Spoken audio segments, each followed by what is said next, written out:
امام اسے کہتے ہیں جو حالات سے متاثر نہ ہوتا ہو۔ حالات کو متاثر کرنا یہ امامت کا حصہ ہے۔ زمانے سے اثر لینا امامت نہیں ہے، زمانے پر اثر کرنا امامت۔ بھائی میں اور آپ جس دروازے پر بیٹھے ہیں وہ زمانے کو موڑ کر نہیں دیکھتے ہیں، موڑ کر دیکھتے ہیں۔ اپنے حق میں تبدیل کرو حالات کو، اپنے نظریے پر تبدیل کرو انہی حالات کو، انہی برے حالات میں رستہ نکالو۔ رخ بدل کے دیکھو، زاویہ تبدیل کر کے دیکھو، تمہیں کچھ اور نظر آنے لگے گا۔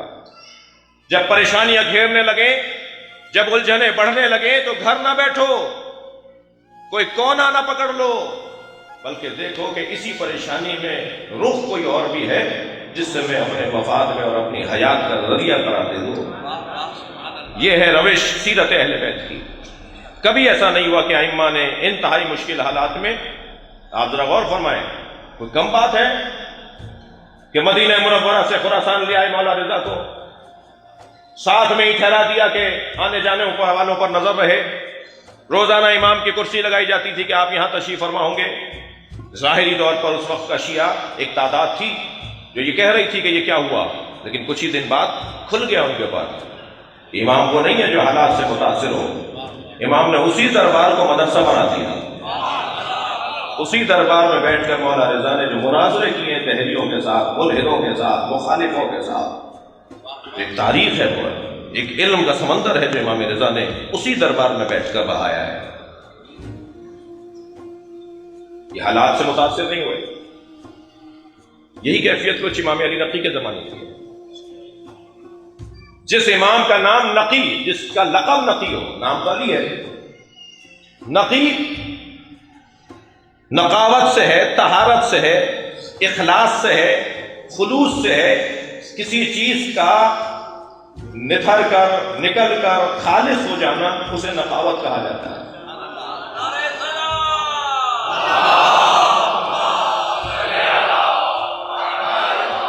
غیر ضروری چیزوں کو، ملاوٹ کی چیزوں کو اگر اس سے نکال دیا جائے، اسے سالم بنا دیا جائے تو اسے نقاوت کہا جاتا ہے۔ بہت چاہت کہ کسی طرح کوئی بال برابر بھی دھبا ان کے کردار پر آ جائے، مگر یہ ہے نقی۔ متوکل شراب کے نشے میں دھت نصف شب میں سپاہی بھیج کر امام کو بلواتا ہے۔ سپاہی حضرت کو گرفتار کرنے کے انداز میں لے کے دربار میں آتے ہیں۔ اس کے ہاتھ میں نوشی کا وہ ظرف ہے، امام کو دیکھ کر کہتا ہے پیئیں آپ بھی۔ حضرت نے فرمایا ہم اہل بیت کا خون اور گوشت کسی نجاست سے نہیں ملا۔ اللہ اکبر۔ بھائی میں اور آپ تو ائمہ کے کردار کو دیکھ کر جرأت پائیں، حوصلہ پائیں، شجاعت پائیں۔ ان کی زندگیوں میں کیا شجاعت ہوگی، کیا بہادری ہوگی۔ فرمایا ہمارا گوشت اور گوشت ہم اہل بیت کا کسی نجاست سے قریب نہیں ہوا۔ کہنے لگا غزل سنائیے، غزل سنائیے، غزل سنائیے۔ اب ان لوگوں کا یہ انداز ہے، یہ مزاج ہے۔ وہ شراب کے نشے میں میرے مولا نے پہلے تو انکار فرمایا، ہم شاعر نہیں ہیں۔ کہنے لگا جانے نہیں دوں گا جب تک غزل نہیں سنائیں گے۔ اب میرے مولا نے فی البدی ایک نظم کہنا شروع کی جی، کوئی 14 اس کے اندر شعر ہیں، کوئی کہہ لیجئے کہ کوئی 28 اس کے اندر مصرے ہیں جو امام نے اس وقت فی البدی کہنا شروع کیے۔ اور جیسے جیسے امام کے اشعار بڑھتے جا رہے تھے، ایسے ایسے اس پہ کب کبھی داری ہو رہی تھی۔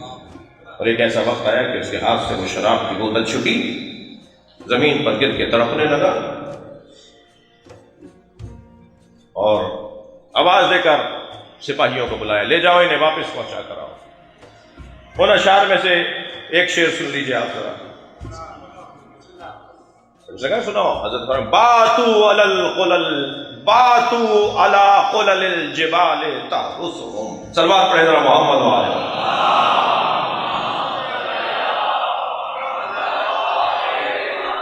توجہ ہے؟